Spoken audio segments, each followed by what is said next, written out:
Karibu katika sehemu yetu ya 7 ya uchambuzi wa hizi zinazoitwa hitilafu katika Biblia Takatifu, za ile ambazo ndugu yetu anaitwa Fan kwenye channel TikTok ambazo amekuwa akitengeneza video. Na sehemu hii ya 7 inajibu sehemu yake ya 7 ya video alizoweka TikTok juu ya hizi anazoita hitilafu katika Biblia Takatifu, na kwamba anadai kama hitilafu kama Biblia ni kitabu cha Mungu, kwa nini kina hitilafu nyingi?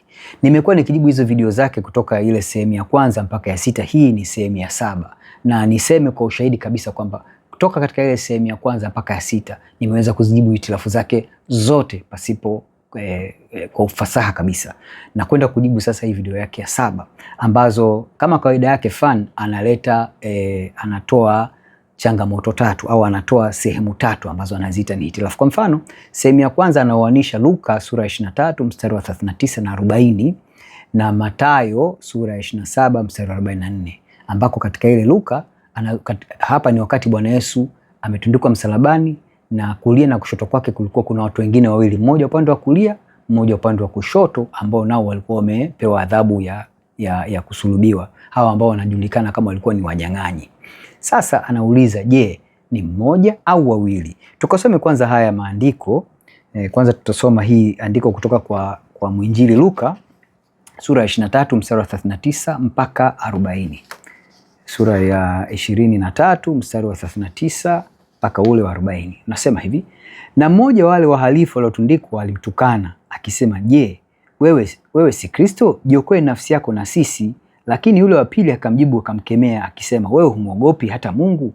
Nawe umoja katika hukumu hiyo hiyo?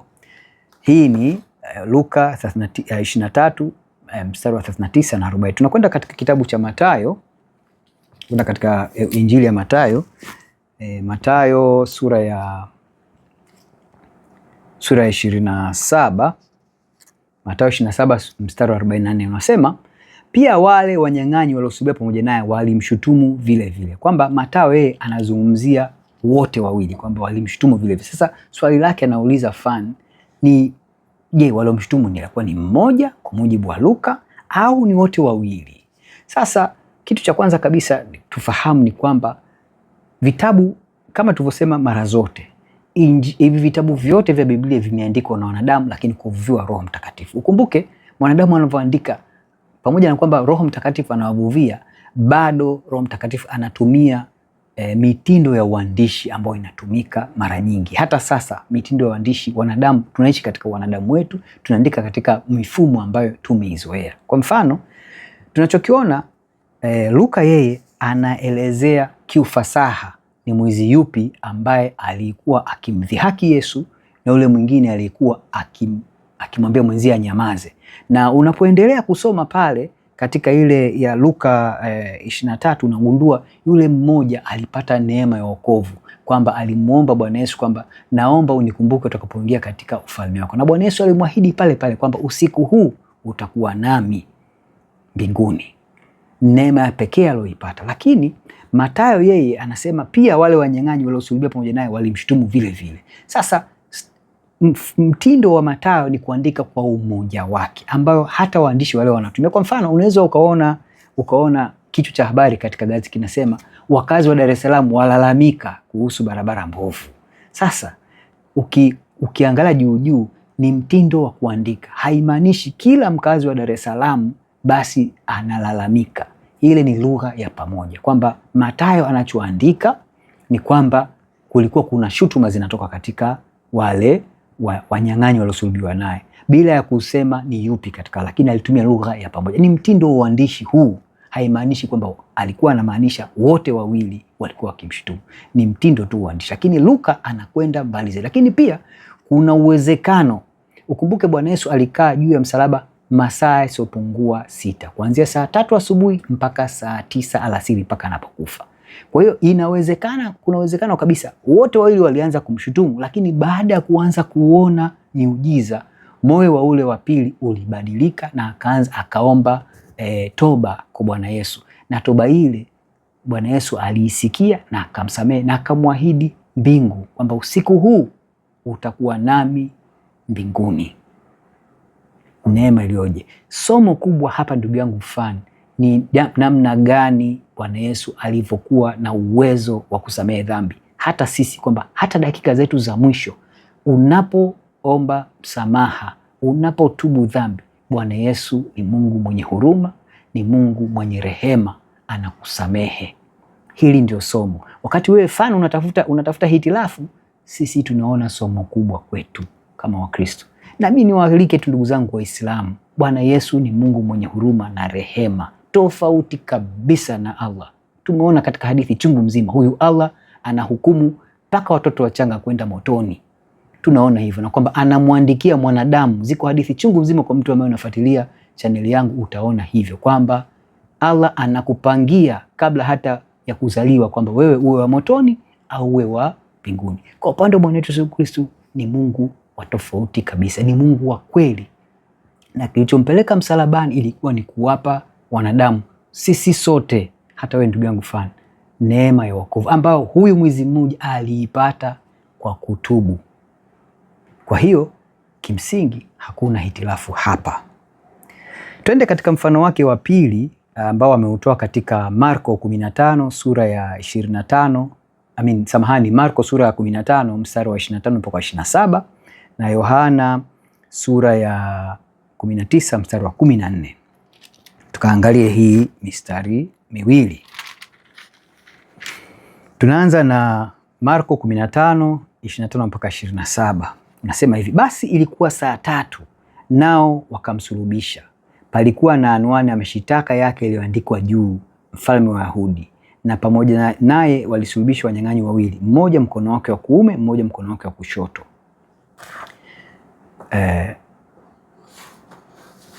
Naam, kwamba anachosema ni kwamba basi, samahani, labda nirudie hili neno. Marko 15:25 mpaka 27. Anasema basi ilikuwa saa 3 nao wakamsulubisha. Palikuwa na anwani ya mashtaka yake iliandikwa juu yake, mfalme wa Wayahudi. Na pamoja naye walisulubishwa wanyang'anyi wawili, mmoja mkono wake wa kuume na mmoja mkono wake wa kushoto. Kitu kikubwa hapa cha kuzingatia kufuatana na fani ni kwamba anazungumzia huyu Marko kwamba ilikuwa saa 3 ambako Bwana Yesu alisulubishwa. Tukaangalie Yohana 19 mstari wa 14. Yohana 19 mstari wa 14 unasemaje? Tunaona hivi, anasema nayo ilikuwa maandalio ya Pasaka, yapata saa 6, akawaambia Wayahudi, tazama mfalme wenu. Kwamba Yohana yeye anaandika kwamba wakati huu saa 6 ndipo haya ni maneno ya yule yule aliyemhukumu, yule Mrumi, kiongozi wa Kirumi aliyemhukumu Bwana Yesu alipotoka nje na akawaambia Wayahudi, tazama mfalme wenu, ambao anasema Yohana saa 6. Sasa fan anauliza, huyu alikuwa ni Poncio Pilato. Sasa fan anauliza, maneno haya yalikuwa yanatoka Poncio Pilato. Fan anauliza, je, Yesu ilikuwa ni muda gani kwamba anahukumiwa? Ilikuwa saa 3 au saa 6? Sasa kama kawaida niwaambie tu, makosa yale yale fan anayarudia tena na tena na tena. Ni ufahamu mdogo wa historia ya mambo yote haya, na pia ufahamu mdogo wa namna gani waandishi tunasema background za waandishi zikoje. Katika kimoja nataka natumia fursa hii niwafundishe wote kwamba Injili ya Yohana ni injili ya mwisho kuandikwa. Kwa mujibu wa wataalamu, Injili ya Yohana iliandikwa kwenye mwaka wa 90 hivi, kati ya mwaka 80 na mpaka 90, kwamba iliandikwa karibu miaka 60 Bwana Yesu kufa na kufufuka. Injili ya Marko ndio ilikuwa injili ya kwanza kuandikwa, na inasemekana iliandikwa kiasi miaka 20 baada ya Bwana Yesu kufa, kwenye mwaka wa 50 na hivi, kwa mujibu wa wataalamu wa maandiko. Sasa kumbuka, injili ya Marko inaandikwa kabla ya mwaka wa 70, kwa sababu mwaka wa 70 ni mwaka ambao unabadilisha mambo mengi sana hapa, ili tukubaliane. Marko anaandika kabla ya mwaka wa 70. Yohana anaandika injili baada ya mwaka wa 70. Na nini kilitokea hapa? Ilipofika mwaka wa 70 kulitokea machafuko makubwa ambako Warumi waliuharibu mji wa Yerusalemu, wakalivunja kabisa kabisa lile hekalu, na Wayahudi wengi waliuawa na wengi wao walitawanywa, wakahamishwa, wakaenda uhamishoni sehemu mbalimbali za dunia. ambavyo utawanyiko ule Wayahudi walianza kujikusanyika upya mwaka 1947 kama sikosei, miaka hivi karibuni kabisa. Sasa kufuatia ile inaitwa the Jewish Revolt ya mwaka wa 70 ambayo ilipelekea kuvunjwa kwa hekalu, Wayahudi walipoteza mamlaka yao kabisa na mfumo wao wa uendeshaji wa maisha yao ndani ya taifa la Israeli. Roma ilitawala rasmi, wakaweka mfumo wao kabisa. Sasa mwandishi Marko anaandika wakati huo bado Wayahudi wana mfumo wao. Mwandishi Marko anaandika kwa kufuata masaa kwa mujibu wa desturi za Kiyahudi, ambao desturi za Kiyahudi walikuwa wanahesabu masaa 12. Wanaanza saa 12 jioni, ambako wanaanza lisali moja, saa 1, saa 2 mpaka saa 12 alfajiri. Inapofika saa 12 alfajiri wanaanza tena masaa mengine, ni saa la kwanza kuanzia saa 1 asubuhi wanahesabu ni saa 1. Kwa hiyo huyu Luka anaposema saa 3 anamaanisha saa 3 ya asubuhi, kwamba Bwana Yesu anapelekwa kwenda kusulubishwa msalabani. Yohana anapokuja kuandika injili hii ni wakati huo Wayahudi wameshatawanyishwa. Mfumo rasmi ulikuwa unatambulika wakati huo sasa ni mfumo wa masaa kwa mujibu wa desturi za Kirumi, ambazo desturi za Kirumi tunazitumia hata sisi sasa kwa nchi kama Tanzania, ambao wao masaa yao wanaanza kuhesabu kuanzia saa 6 usiku, kwamba inafika saa 6 usiku masaa yanaanza kuhesabiwa kuanzia 1. Kwa hiyo anaposema Yohana saa 6 anamaanisha saa 12 asubuhi, kwamba saa 12 in fact hazungumzii kwamba anakwenda kusubiri hapa ambapo Ponsio Pilato anatoka na kuwaambia kwamba 19:14 nayo ilikuwa maandiko ya Pasaka ya Pasaka, akawaambia Wayahudi, tazama mfalme wenu. Hapa ni Ponsio Pilato anapotoka nje, anakuja naye Bwana Yesu baada ya Bwana Yesu kupigwa mijeledi, anasema tazama mfalme wenu. Ilikuwa ni saa 12 asubuhi. Bwana Yesu, hichi ni kipindi ambacho Bwana Yesu anapitia katika baraza lile, anapitia mikononi mwa huyu Ponsio Pilato, mpaka mara kadhaa yanatokea anaingia ndani, anamhoji, anarudi nje, anapata kelele za Wayahudi, anarudi tena ndani. Ni kipindi kilichukua muda fulani mpaka anapofika kumpa hukumu ya kifo, yanapita masaa kadhaa. Lakini muda huu anapozungumzia wana masaa, anaposema ni saa 6 anamaanisha saa 6 ya Kirumi.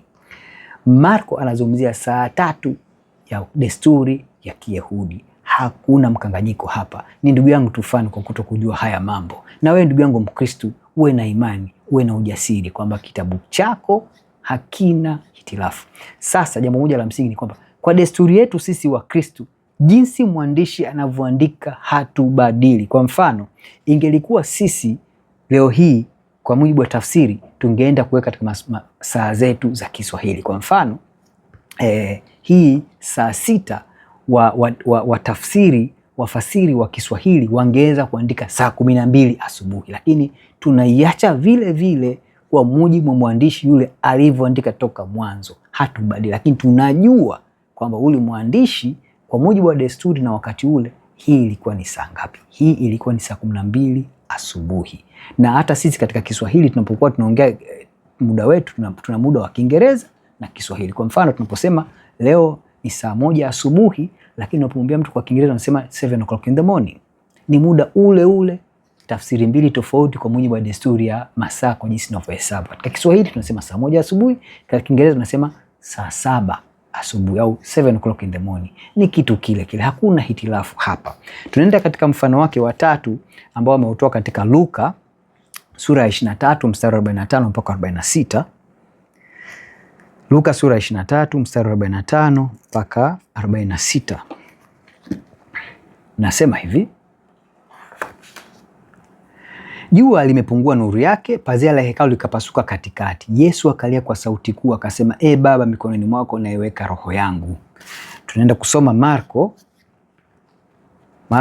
sura ya 15 mstari wa 37 na 38. Nasema hivi: na Yesu akatoa sauti kuu akakata roho, pazia la hekalu likapasuka vipande viwili toka juu hata chini. Fan anauliza, je, hili pazia lilipasuka kabla ya Bwana Yesu kufa kwa mujibu wa Luka, au lilipasuka baada ya Bwana Yesu kufa kwa mujibu wa Marko? Sasa kama ninavyosema, yale tunarudia kila mara kwamba yote haya ni kutokuwa na ufahamu. Yote haya inatokana na tofauti zetu ya namna gani imani zetu katika vitabu hivi hivyo vipo. Waislamu wao wanaamini Qur'ani imeandikwa na Allah, na kwamba kwa kuwa Allah ni mkamilifu, basi ukikuta matatizo, hicho kinakuwa si kitabu cha Mungu, na kwamba Allah anaandika katika hekima yake kama Mungu. Huku katika Wakristo tunasema vitabu hivi vimeandikwa na mwanadamu. Kwa mfano, hizi injili zote mbili zinaandikwa na Luka. Kwa mfano, hii tunaona hizi injili moja inaandikwa na Luka, hii ya pili inaandikwa na Marko, na hawa wote ni wanadamu na wanaandika katika desturi zao, katika makuzi yao, na kwa sababu Luka kwa mfano yeye huyu alikuwa ni daktari, Marko yeye alikuwa ni mmoja, hawa wote wawili walikuwa ni mmoja wa wanafunzi wa kwanza, wale wanafunzi wa Yesu Kristo, hawa Luka na Marko. Luka yeye hakuwa Myahudi na ndio mwandishi pekee katika vitabu vyote vya Biblia ambaye si Myahudi. Vitabu vingine vyote viliandikwa na Wayahudi. Ni vitabu viwili tu vinaandikwa na mtu ambaye si Myahudi. Hii Injili ya Luka pamoja Matendo ya Mitume, ambavyo vyote nayo pia aliandika Luka. Sasa huu ni mfumo tu wa uandishi, kwamba Luka yeye anaandika si kwa kuzingatia mlolongo wa kipi kilianza na kipi kilitangulia. Na hata anaposema mle ndani hasemi kipi kimeanza. Hata waandishi wote wawili hawasemi kimeanza kipi kinafuata kipi. Wanataja matukio wakati Bwana Yesu akiwa msalabani mpaka anapokufa. Wanataja mambo ambayo yalitokea, ikiwemo kupasuka kwa hili pazia. Na kwa sababu wote wawili wanaandika, ni uthibitisho kwamba mashahidi wawili wanalielezea hili tukio la kupasuka kwa pazia la hekalu, bila ya kujali kwamba aidha lilitokea kabla au baada ya kifo cha Yesu. Hili si jambo la msingi. Kimsingi ni kwamba kama ingelikuwa katika korti mahakamani, hii ushahidi wa hawa wawili ungeaminiwa, kwa sababu kwanza haufanani nukta kwa nukta, kwamba mbele ya mahakama ingeonekana hawa watu hawakunakiliana au hawakufundishana haya wanayoyasema, kwamba wote wanaelezea mambo ambayo yalitokea bila ya kujali mlolongo wake. Kwa hiyo huu ni ushahidi kwamba hili tukio lilikuwepo. Ndugu yangu fan, niendelee kusisitiza kwamba kitabu cha Biblia hakina hitilafu. Ni hizi hitilafu unazokuja nazo tu, aidha zinatokana na desturi yako uliokuja nao katika Uislamu, au mfumo wako wa usomaji wa Qur'ani unakuja nao unayosoma Biblia katika mtazamo, au na mimi naamini hivyo kwamba hizi hitilafu umezibeba tu bila wewe mwenyewe kuja kuzichunguza. Natoa tena wito kwako ndugu yangu fan, chunguza haya mambo, soma Biblia hii kwa umakini. Ninaamini na ni maombi yangu na nitaendelea kukuombea Mungu aweze kukufunua, uweze kuona hekima ya Mungu, lakini zaidi sana uweze kuona uzuri wa Bwana wetu Yesu Kristo akiwa kama Bwana na Mwokozi wa maisha yako, ili nawe upate neema hii ya wokovu, usije ukapotea, kwa sababu kwa Uislamu huko hakuna wokovu. Hili nasema pasipo hofu yoyote, hakuna wokovu katika Uislamu, ni ubatili. Naamini wote mnaoangalia video hii mmeweza kuelewa na mmepata ufahamu. Mungu akubariki sana. Bwana Yesu naye apewe sifa. Asanteni sana.